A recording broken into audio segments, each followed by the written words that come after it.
I hate to break it to you, but nobody has ever remembered a single one of your features. They remember the story they were in when they decided to buy. And most companies don't have one.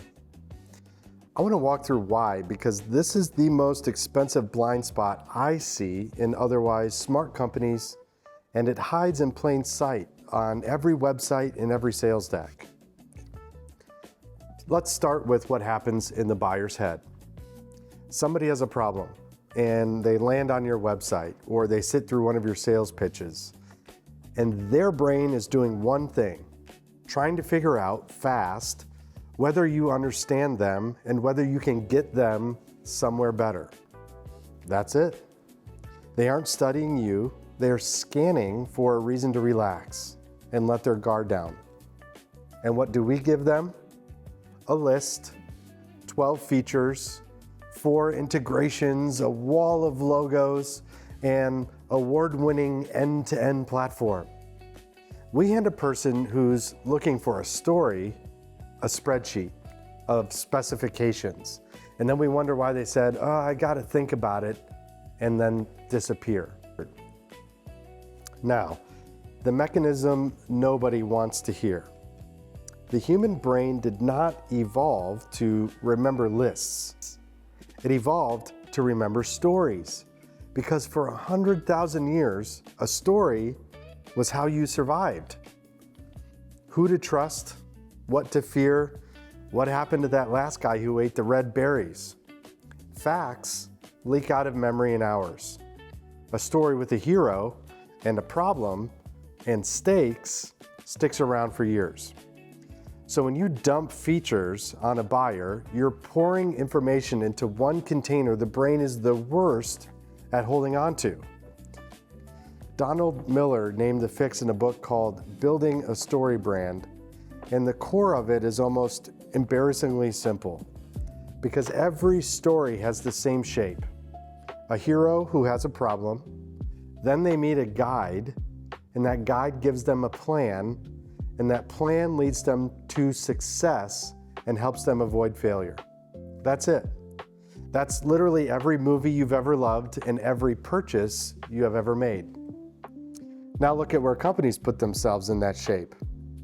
They cast themselves as the hero. Our journey, our mission, our relentless pursuit of excellence, nobody cares. The customer is the hero of their own story. Your whole job is to be the guide, the one who understands the problem and then hands them a plan.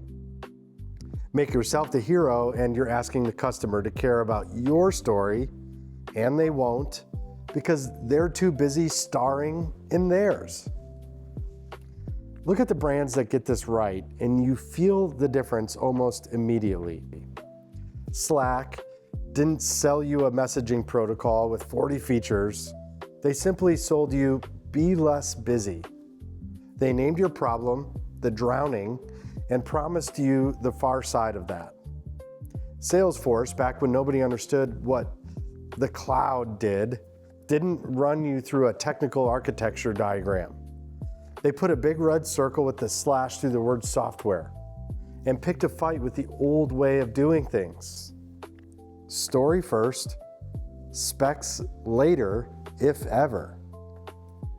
And this is the part that should land for anybody running a company. This is not a marketing chore you can hand a copywriter. If the people at the top can't say in one clear sentence what problem you solve and who the customer becomes on the other side of what you can do for them, nobody downstream can either. The confusion at the top turns into noise at every touch point, and the confused mind always says no. They don't argue with you, they just quietly leave and choose the company whose story they actually understood.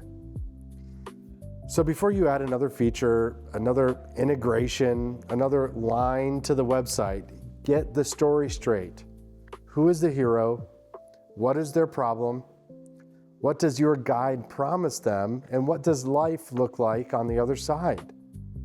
Answer those 4 in plain language a 12-year-old could repeat back, and you will outmarket competitors with triple your budget and twice your features. Let them keep shipping specs. You be the one people remember. Stand out.